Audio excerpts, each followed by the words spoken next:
welcome to Meander Travel Podcast. This is episode number 17. My name is Julie, and I'm here with my husband, Tony. Hello.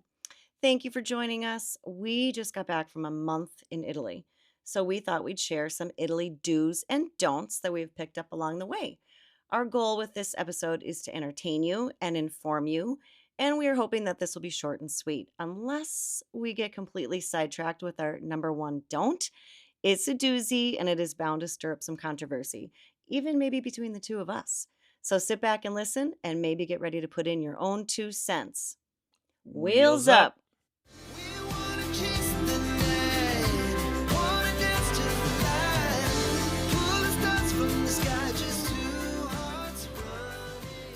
Well, before we get started, let's talk about that we're now back home in the United States.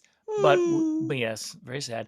But we're in our home studio, as we like to say, but it's not really a home studio. It's what we call our bonus room. When we built our house, it was an extra room that you could buy and get or not. And we're in that room now. We were in our living room before. Now we're in the bonus room. And we're trying to figure out where's the best place for us to be doing our podcast. So Yeah, we're testing out different places, and it's been a challenge. I think this is our 6th take because their trains keep going by yeah, there's a train that's nearby that just decided to blow some air horns. So we're and we're cars working through it. revving. And we didn't do a video this time, so YouTube fans, sorry, but we'll get back on that train soon enough. Sorry, Ba-dum-boom. ba-dum-bum. All right, so let's get Mhm. into it. Julie? No, wait. Can we share also how sad we are to be away from Wiggles? Oh, yeah, we did. We talked about the pet sitting last time. Wiggles, yeah, it's been a little bit now. Our It's- last podcast, we were actually podcasting from Italy, and we had an adorable dog with us, and we have an adorable dog here too. But yeah, it's a little weird. yeah, it's a little bittersweet. But anyway, we digress. So Number okay. one, do. So number one, do. Is it me? Oh, yes, it's me. So do read reviews. So one of the things that Tony and I love to do, we love our research. That is part of like the most fun of our trip sometimes is the planning part. But we highly recommend that you read reviews. We like to use TripAdvisor, and this is great. So anytime you want to look at a tour or a hotel or a restaurant or a rental company, it is super important to look at the reviews and actually read them, because you might see that a hotel looks like it's a 5-star, whatever, but then you read the reviews and you realize that even though it said they have air conditioning, none of the air conditioning actually works. And all the reviews say, oh my gosh, it was horrible. We were so hot, the air conditioning didn't work. So it is important to read those small print details on And reviews. not just 1 or 2 reviews. Like, go through and dig back a little bit if you can to find some good details.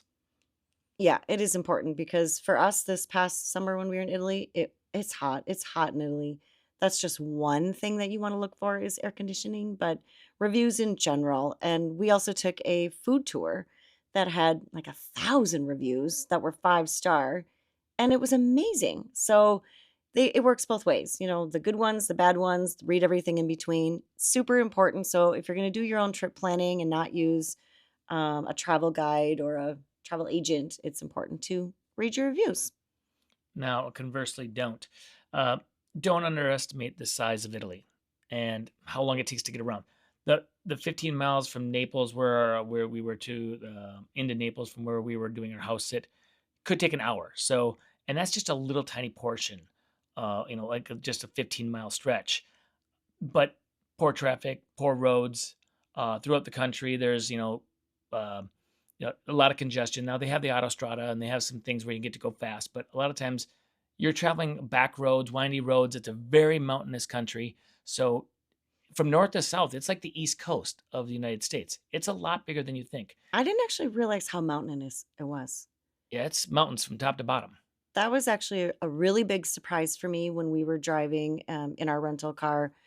We had been to Rome, we had been to the Cinque Terre, we had been to Tuscany, and it's rolling hills. But further south, it is mountains. And I don't know, I guess I was naive. I didn't expect that. It was incredibly beautiful. The topography was wonderful. But yeah, getting to and from, it's not quick. So here's where the don't underestimate the size of Italy comes into play. We have this discussion all the time with people, and it's all about how much are you trying to do on your trip, and where do you want to go, and We were over there and we talked to people and we talked to people here, friends. We are Americans, we're isolated. We're in North America. So for us to go somewhere and we only have like, let's say 10 days or 8 days or 10, 2 weeks even, we try to pack so much into that time that we go helter skelter all over a country, maybe 2 or 3 countries. We're guilty too. I mean, it's not like this, like we are holier than thou here. We do the same thing, but Italy is, because of the roads and because of the way it is in the mountains and whatnot, and you want to stop and see things. Don't don't underestimate the size of Italy. Getting to and from, like, if you're going to go down to the Amalfi Coast, the traffic is unbelievable, and you could spend a whole day just driving from Naples down into the Amalfi. So, some people say, "Well, I want to go to Florence, and I want to go to Rome, and I want to go to Venice, and I want to go down to the Amalfi Coast." Well, I In hope 8 days. yeah, in 8 days, good luck. You're going to be spending a lot of your time in the car, traveling or trains, and not being in those sites enjoying. So we usually like to say, take 2, 3 nights at a place and enjoy the location. But our schedules don't always allow for that. But if you can, don't underestimate the size of this country. Well, it's funny because I'm always scrolling through, or I see the posts on some Facebook groups that I'm on for Italy and Croatia and all these different countries that I love. I'm on all these Facebook groups. And I was reading one today, and this woman said, "Hey, can somebody please check my itinerary and tell me what you think?" And it was exactly that. It was like flying into Milan, going to Venice, going to Tuscany, Cinque Terre, hitting Rome, then going down south, wanted to go to Sorrento, maybe Sicily. Add in Sicily. I'm like, It whoa, was insanity, back and the up. amount of vitriol she got for like, "What are you trying to do, lady? You're gonna kill yourself." She's like, "Yes, but we're used to being on the go, and we like to pack in our days with lots of activities." Well, okay, that that's good and all. It's good to see the different things. I know people are thinking, "I might never get back. It's my only Right. chance to That's the see big it." part. But you probably will get back. Try to get back. No, You see, will love that's it so much. that's where we're going to debate. You will wanna get back, but and it also depends on if there's 2 of you or if you're a family of 4. Because if you're schlepping around your kids and you're going from hotel room to hotel room, a new one every day, you're spending half that day in travel, you're not even getting to visit anything. It's pure insanity. Well, see, for the problem is that, we travel a lot and we've been to Italy multiple times, but a lot of people are going to get a one and done. They're not going to get back there again. And they feel if they want to see these, you know, unbelievably big huge monuments, the Colosseum, and you want to see Venice, and you want to see, you had to try and do it on one trip. And that's hard. So for us to travel, and we don't get a month off in the summer like the rest of Europe does. Well, we did. Yeah, well, yeah, we also don't have But we jobs. quit our jobs, and that's Well, the whole kind of. point of this podcast. But for everybody else, it's more challenging, and I don't blame them for trying to get. I wish they would try to slow down and take Italy the way it should, and in my opinion, is slow and enjoy. Well, yeah, but I laugh because we plan an itinerary and he's always like, "Oh, well, as long as we're right there, we could just, fit this in." And all right, all right, I all saw a right. joke recently. It was like, "Hey, I'm going to Spain, and as long as I'm going to Spain, I might as well go to France. And if I'm going to France, I might as well go to Italy. And if I'm going to Italy, I mean, that's crazy, but people think that that's And do it. close enough. Why not?" Oh And my by the way, the people gosh. that take those trips, they love them and they have a great time. It's just they haven't taken the chance to slow down and do the alternative way of doing it. I just think you leave a lot of enjoyment on the table because you're rushing, you're frantic, you're unpacking and packing. And travel these days leaves a lot. Trains are late Oh, and strikes. airplanes are delayed, and you get all kinds of baggage issues. Like, it's just super frustrating. And if you have an itinerary that is so strict with getting to and from places all day long and the next day too, you're going to have some major hiccups and it's going to be frustrating. All But right, let's move on to number two. It kind of goes in with this. I say do rent a car in Italy and plan out your route, all the things along the way, the points of interest, the things you want to do. And you can use like Google or Chat GPT to tell you what things to go see and where, in between your two destinations, like where you're coming from, where you're going to, and have some coins. Bring, like €1, €2, and have a bunch of them, because when you go through some tolls, you're going to want to have just some coins so you can pay on the spot. Or you can use your credit card at those machines as well. on the longer ones, And the longer ones, Yeah, yeah. some of the longer ones. I think the longest one we had was 14, 15 euros. For the Oh, no, just we oh yeah, we had had a 24, I think we too. had much more than that. But, like, when we were at our house sit and we borrowed our host's car, she, in her little door, had a whole container or, like, Of her little coins. door was full of €1 coins, and she would just use those as she needed on some of the local tolls that were a little closer, but the long autostradas, yeah, I definitely think we got up into the $20, $30 range. Now, when you're driving these cars in Italy and you're renting, you're probably going to get a stick shift, so you know how to do that because there are very few rental agencies that have automatics. So if you're not comfortable with a stick shift, you're going to pay through the nose to get an automatic. So And that's no easy task. Like, I drive a stick shift car. I can drive a stick shift. I don't think I'd wanna do it in Italy. There it was so are much there fun. are mountains, there are lots of places where you're gonna get stopped in crazy traffic. I just even if you can drive it, like, you need to make sure that you feel comfortable doing that. Okay, a couple things with that insurance. If you get the we have credit cards that give insurance when you're traveling domestically here, and you don't have to. You can decline some of the insurance that they give you at the car insurance places. But in Italy, they don't apply. So we got the insurance there because guess what? People get in fender benders. We did when we were there. So had we had to use our insurance, we would have been fine. But we were using their car that we were on the pet sit with, and not a rental car at that time. But so we had two rental cars, one for the week in the front. Then we got to use the people that we rent you know, dog sat for. We get to use their car for a couple weeks, and then we took 10 days of a rental car on the back end, and it was great. Now we'll find out in a couple months whether or not we got some speeding tickets or traffic violations, something like that, when they send us the bill. But hopefully, we are squeaky clean and none of that happened. But because there is a lot of traffic cameras, Well, and for the rental insurance, let's go back to this for a minute because this is a big debate, and even when we were over there, at the very first rental company, I said, "Tony, did you get the insurance?" And you're like, "No, my Amex covers it." I'm like, "I don't know if it does." Because American Express has some countries that it will not cover in because there are so many fender benders and accidents, and I believe that Italy is one of them. Now, we weren't positive because we thought that maybe there was some coverage, but it's very confusing. So I went on one of these Facebook groups and I started looking, do you get the rental insurance or not? And there is a big debate. Some of them say, nah, I never get it. I take my chances. Other people have said, well, you can go ahead and do that, but if you get in an accident there, they may request money on the spot. Um, it looks to be like a very complicated issue. And just to be safe, we decided we're going to get the insurance. But make no mistake, it doubled the price of the car. it did. I got an unbelievable deal on the rental, like really, really cheap, like cheaper than in renting in the United States by quite a bit. And I thought, this is great. Then I get there, and then we bought the insurance, and then it was double what I had. So it was a normal rate. Um, we did on that very first week have when we turned it back in, and we had bought the full package. The guy said, "Hey, you have a scrape over here on the side of the car." I'm like, "No, we didn't do that. We didn't touch anything." But he says, "Well, you have to sign here that you did it, but don't worry because you got the full package." I'm like, "Fine, I'll sign it because I know I have it." He says, "You're covered, so I won't have any problems." But they wanted to have this go on record that I did it. I'm like, "I didn't, but okay, what do I care? So the Because I got the advice package." with that would be to make sure that you take very complete pictures Video. and videography of the car. But one of the Facebook posts that I read was somebody said they did that. They took scrupulous pictures of it. And then the rental company said, "Oh, you've got a big dent on the underside of the car that you couldn't even see, that you wouldn't even be able to take a video of."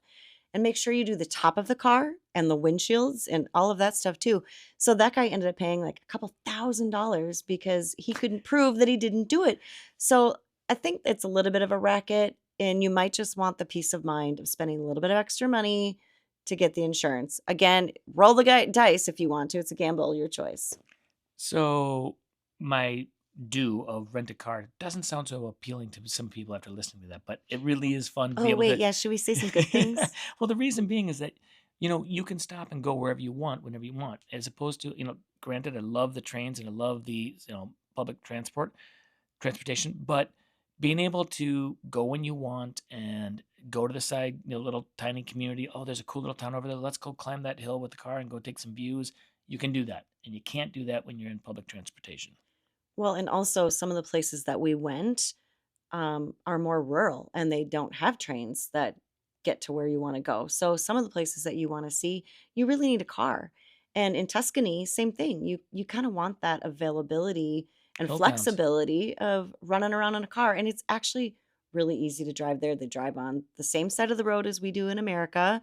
So on the right side. So it's pretty easy to do. And then another fun thing that we always love, I get so excited when we are on the Autostrada, is that we get to stop at the Auto Grills. Which is a don't miss the auto grills. Oh, I'm So sorry. I'm supposed to say don't. Do's and don'ts. I'm do's and not. don'ts. We had this discussion, by the way. Mm. All of these do's and all of these don'ts, you could word them differently and make them a do. Like, do go to auto grills, but we're saying don't miss the Don't auto miss the grills. Auto Grills. Yeah, it is just a play on words. But yeah, for those of you who don't know, the Auto Grills in Italy, so they're kind of the autostradas go for miles and miles and miles, and you Throughout cannot Europe. hardly get off of these things.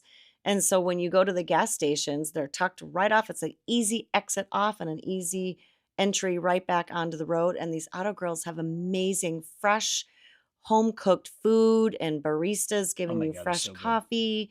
And then for us, it's just so fun to peruse the aisles of all the fun different candy bars and chips. And we just stock up on snacks that we've never tried before. But it's great because you can get a full meal, feed your entire family, get snacks, super cheap, super quick and convenient. And it's like you're at a restaurant quality food. Yeah, absolutely. Like way better than it's not fast food like we have here. So anyway, that leads us into our next do, and that would be to do greet the baristas and the shopkeepers with buongiorno or buonasera if it's in the evening. It's really important that we remember to have our manners. And before we ask questions like, hey, where's the bathroom? That we say hello, good evening, good morning. It's just a really important thing to establish, I don't know, a friendly demeanor. And yes, it's just good manners. So if we can all remember to do that, it looks a little bit better. And the don't with that is don't worry about trying to speak Italian and mispronouncing words. Just try. They appreciate it.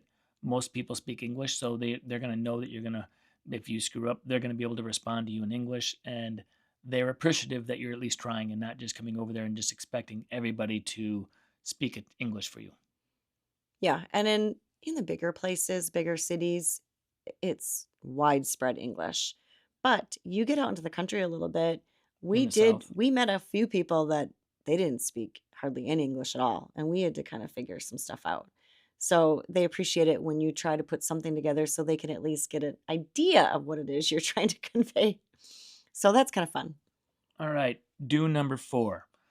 Do plan your days, even if that means to plan not doing anything. Prioritize what you want to see and what you want to do, and think about it. Don't assume that everything is going to be open every day. Many restaurants are closed on either Monday or Tuesdays, and some bigger attractions as well. For example, the Palace of Caserta, which is amazing. It's bigger than Versailles. Hmm. Little known fact. That's not open on Monday or Tuesday, and with holidays and strikes, which are common, you need to be on Facebook groups or you need to be on the websites of the places that you're looking to go see to see whether or not they're open, because you may think this is a huge attraction, it's for sure going to be open, and then you plan your trip around being there for that day, and you get there and it's not even available, and now you just spent a whole a portion of your trip trying to get somewhere to see something, and then you weren't going to be able to get it. Yeah, it's important to look at their hours of operation. I was surprised that a palace of that size was closed on not just one day a week, but 2 days of the week. So that does change your itinerary sometimes, and you might have to decide to go something else that day and switch things around a little bit. And also, it's important to note that the month of August is the month that all of the Italians go on vacation themselves. And so you will find that some places are closed. They'll just put a little sign up that says, "We're on vacation." Now, in the bigger cities like Rome, you're always going to find places to go. It's no problem. But some are smaller villages, you might encounter that. So just be aware. Also, an important thing to do when you're planning your day, and it was hard. It was really hard for us. Do not, if you're an American, do not expect to have dinner at 5 o'clock or at 6 o'clock. It's not a thing there. Most places are closed. They do things in Italy differently for a reason. It is super hot in the summer, and it is really easy to get overheated and crabby. And it's one of the reasons that people sometimes don't have a good time in a city like Rome is because they're trying to do things crazy all day. They don't take a break. They're going from sun up to sundown and they just get too hot. So in Italy, the way they do it is they take a break in the midday. It's called a riposo, or like in Mexico or Spain, it's called a siesta. And you're going to find this everywhere. You will find that shops are closed between the hours of about 1 and 4, and then restaurants between 3 and 7. So if you want to go shopping in the afternoon, you think, oh, I'll go shopping for a few hours.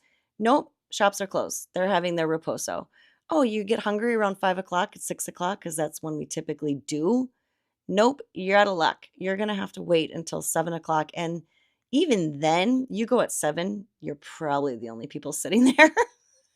It quite often that was the case for us. Yeah, so we really had to train our brains. It was so hard to switch our stomachs, I guess, more so, to a different time frame and just figure out how to do the day differently. So we would go out in the morning and have some fun, have some, breakfast early, have a little lunch maybe, and then you go back and you rest in the afternoon. That's the way they do it. Get out of the heat, take a break, take a nap maybe, and then you can emerge in the late afternoon feeling recharged. You might be able to find a bar that's open and have a little cocktail and have a happy hour and then go to dinner at 7 or 8 o'clock at night. That's how you do it there. That's a much better plan. Okay, moving on to do number 5. Do have local currency for small purchases. You can use your tap credit card or your phone at most places. They all take it, except for, if you're going to go into a small store with a mom and pop shop, you want to try and give them cash because you don't want to have them pay the fees of the credit cards. And, I think they appreciate it. And it's a lot handier sometimes.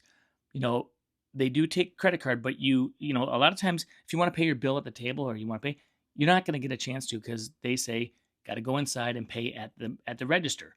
So I think it's just employing more people, honestly, the way they do it. But you got your waiter, gives you the bill, but you have to ask, and then basically you just gotta say, I want to pay. Then they don't tell you to go inside. You just gotta know. It took us a while to figure out, like, okay, so they're not going to give us a bill. So we ask for the bill, then they give you the bill, but they never come back with anything to pay the bill.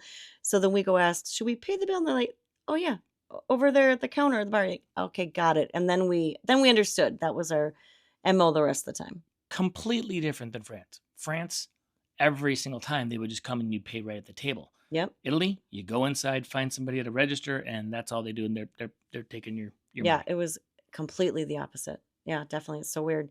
So speaking of currency, as Americans, we have a very generous tip culture. Actually it's getting out of hand in America, I think, but 18, 20% or more, they don't really handle things that way in Italy. Their culture is more to round up the bill if you'd like to. If your service was good, so you can, if it costs $14.10, you can round up to 15 or something like that. If it was a really exceptional service that was above and beyond, of course, you can leave a little bit. But I would say, as a recommendation, not to get in the habit of leaving 5, 10, $20, on your bill, because they just don't do that there. And it starts to undermine their tip culture, their employment culture. These people are getting paid a wage and they're not expecting that. But at some point, they start to expect it out of Americans. And then it gets to be a slippery slope and it gets to be kind of sticky. So I guess that's just my advice. In the big tourist areas, they for sure expect it out of the Americans. They think that we're going to, and they just expect it. But a lot of discussion online, a lot of arguing back and forth with people from foreign countries saying, "Don't do this." And then there's some people that say, "You know what? We do it 10%." And that's not out of hand. But even locals in these countries will say they give 10%. But a lot of them say, "Don't do anything," because they get paid a good wage. So they say. We don't really know for sure if that's the case or not, though. So I know we're all trying to be generous and we're happy we're on vacation. We want, to feel good. We want our server to feel good, but maybe ask around, if you're staying in a place or you meet some local people, ask what they do and do as the locals do. correct. So, you know what else the locals do? Do number They 6. do go to sandwich shops. You guys, these are the most amazing places. You can have some of the absolute best food at the sandwich shops. So, believe it or not, after a month in Italy, and you talk to anybody, I could eat pizza every single day. I love it so much. But after a month, I too was getting just a little bit tired of pizza and pasta. I hate to admit it, but it's true. So you can go to a sandwich shop and you can get fresh carved meats on this amazing focaccia bread. And I mean, it is super inexpensive. I don't know, like what, $7? It's $6 Yeah, for a massive sandwich that really could we feed could have two people. should have shared it. I don't they're not it's not very expensive, and it is an absolute ton of food, and you meet some fun people. We went to a sandwich shop in Polignano al Mare and sat next to this lovely couple from Ireland named Niall and Neve. So if you guys are listening, hi, shout out to you. But we really enjoyed hanging out with you guys for an hour or so that day and chatting about our different countries and lives and travel, and it's just a really laid back place to go, and it's cheap, it's easy, affordable, fun, yummy. There you We go. loved it. I had to try and convince her to go to a sandwich shop at first, and then she's like saying, "No, let's go to a Big restaurant." mistake. Big Big, mistake because it was late in the huge. trip, and I'm like, "We should have been going to these all along," but Yep, they're really good. absolutely. I agree. All right, conversely on that, don't talk loudly in restaurants or in general. Um, we're Americans, we're extremely loud. And you know what? There's going to be people that are listening to this to say, that's who I am. I don't care. Too bad. That's what Our it is. daughter is one of those. Yeah, maybe a little bit. But when you're in foreign countries, that's not their culture. They are quiet at restaurants. If you sit next to a table with Italians or and some not so much Italian, French, whatever, you can't hear their conversation. You can try and listen. You're probably not going to be able to overhear it. That's how quietly they talk. And they all I know mean, we're not that you're Americans. trying to hear their conversations. I That's have a problem with creepy. this. Yeah. No, I'm just saying it's that quiet. No, I know what you're saying. We were on a train last summer and everybody was so quiet. Nobody was, I'm whispering and you can't probably hear me, but it was crazy to be on a train and it was like you could hear a pin drop because people just keep their voices to a really low murmur and to a hush out of respect for everybody else. So, as Americans, yeah, we like to have a lot of fun and we're loud and we're always talking over each other. And just be aware that you will stand out and that maybe sometimes that won't be appreciated. And you might get poor service because of it. Maybe Maybe. the wait staff. Try to just look around and do as the others do. Okay, do number 7. Do bring a refillable water bottle. And refill if you're in Rome. Rome has wonderful fountains, and they're all really good water. And you can ask in a lot of the other towns. Most towns that we went to, and we went to quite a few, they said, "Yep, the water is safe here. The water's really good, tasty. Fill it up with your water bottle." Very rarely, I think we only had one place where they said, don't drink the water," and that was just, I think, a fluke. Um, but you know what? The plastic water bottle industry over there is huge. I mean, it is. They go through water bottles way more than we do. It seems like it feels good to have your own water bottle and just fill it up with the local water. And when you're walking around all day, you're thirsty. And if you keep buying water bottles all day, I mean, it's crazy. So it is lovely to do that. And then if you drink a lot of water while you're walking around, you are inevitably going to have to use the restroom. And the funny part about this, ladies, I can't speak for the men's bathroom, but I can for the women's bathrooms. If you go into a restroom and there are no faucets on the sinks, you're going to have to look down because there's probably a pedal below the sink down on the floor that you'll have to use. And that's kind of funny. So this is a don't be surprised if you can't find the faucet because it is down below. So it took me, a good 5 minutes one day. I'm like, how in the heck am I supposed to wash my hands? So it's kind of a funny thing. But yeah, it's a quirk. So then we're going to move to a do. And my husband's getting very mad at me because I'm not very good about this do and don't. So maybe we can do another podcast like this next time. She But just goes right into her speech and talks about it. I'm like, that's a don't. That's a don't. People want to know that that's a don't now. yeah, okay, I'm chatty. So anyway, so do wear light colors and fabrics in Italy in the warmer months. I cannot stress this enough. If you wear a black t-shirt, you are going to be uncomfortable. I mean, it was nice to wear beiges and whites and things that were just light and light fabrics too. Goodness gracious. You want to be able to breathe. And then on that, don't wear graphic tees. We wear them like every day here in the United States. It's very prevalent, but in Europe, you do not see a lot of graphic tees. You just don't. You can wear them. Go ahead, wear them if you want. If you're trying to blend in, you're not going to blend. Yeah, I mean, a lot of people are asking like, "Oh, how do I not look like a tourist?" Well, that would maybe be the number one thing. Yeah, you will not get the Marissa Tomei response if you're wearing a graphic tee. Oh yeah, you Thank you. blend. Well, speaking of clothes, so do wear grippy shoes. And oh my goodness, I cannot even stress how important it is to have good footwear. We were in two places in particular, and I had some good shoes with me, but in Alberobello and in Matera, those cobblestones are so slippery. They are worn from thousands of years of people walking on these, and they're hilly towns. And so when you're going down these slippery, smooth, almost marble like cobblestones, you just start sliding. And if you don't have really grippy shoes, you're in trouble. And I had to go back and change. I had to go put some sneakers on because the sandals that I had, which I thought were sufficient, weren't. So think about that and try it at home maybe. Go down some slopes and see if you don't fall. We don't have anything like those stones here. It seems like when you get into those well-worn stones, it's like greased lightning. And when they're wet, if they're rainy, Oh my gosh. oh, look out, kitty. Yeah, that's crazy. So, with that, don't overpack. Don't bring too many shoes. It seems weird after that comment, but don't bring too many shoes because, as you may, when you're there, Italy is a great place for buying sandals and shoes and dressy Leather. shoes, leather. I mean, you got to come home with at least one pair of something. So sandals or shoes, I came home with multiple. So I was going to say, how many pairs did you come I home think I with? came home with two things. Two.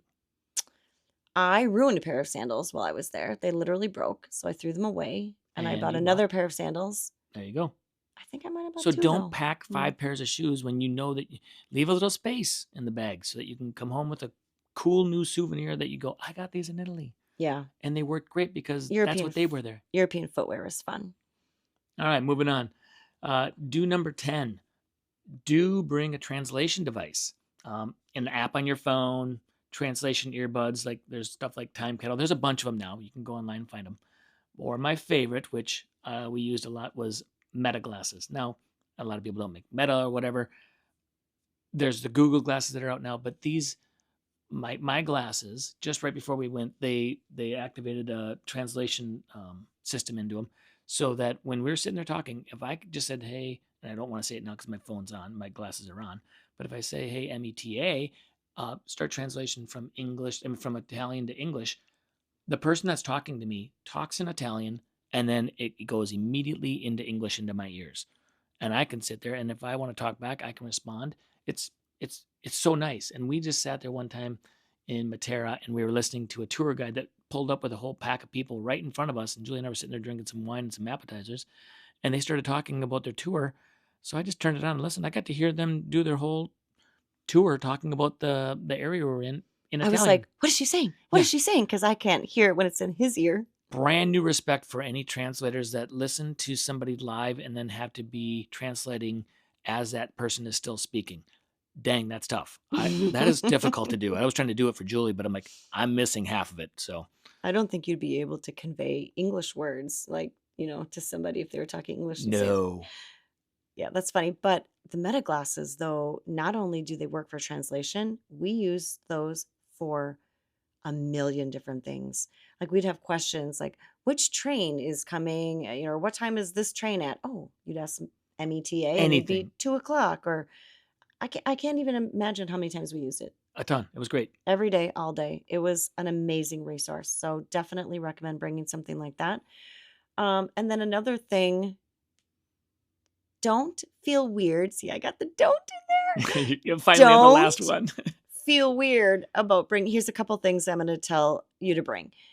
So don't feel weird about bringing a portable mini massager. I think I've mentioned this before. I know we've put it on some of our social media stuff. It was invaluable. We're people of a certain age. I don't know. Maybe the older you get, it's just your body doesn't recover as much. But when you're walking 20,000 steps a day and you do that multiple days in a row over the course of a month, my calves, my legs in general just were killing me. So we learned to bring just a little portable mini massager. It's like a massage gun. It is heavy. I want to say it's 1 or 2 pounds, but it is Worth it. absolutely worth it Very worth because it. both of us used it almost every day. It was incredible. And then this is totally off topic and very superficial, however, incredibly important. The women will understand. They do not have a hair conditioner in Italy. Not once did I see it in any hotel that we went to, and I couldn't even find it at the grocery store. It was unbelievable. So bring So your own. bring your own hair conditioner, ladies. If that's something that you need to get tangles out, you better bring it with you because it's hard to find. All right. That was our top 10 do's and don'ts. Or not top, but just ones that we thought would be Yeah, fun to pass along. random ones. But we do have one more. One last do. Do stay tuned for more Italian adventures because we will be talking about some of these other places that we mentioned a little bit in here in future podcasts. We gave little teasers tonight. Yeah. Yes. So wait, one last don't. Don't miss our future Italy podcast by not being a subscriber. Please click that follow and like button. And if you would, please share it. If you think there's anybody that you would know that would love to hear some of our content, that would be great. Thank you. Thank you for listening. If you did like the content, sharing it and liking it is nice. It's very generous. But if you could actually leave us a comment and especially a review, the review, really will help us grow. And we can't thank you enough. So for now, ciao. All right. Ciao. And Wheels wheels up.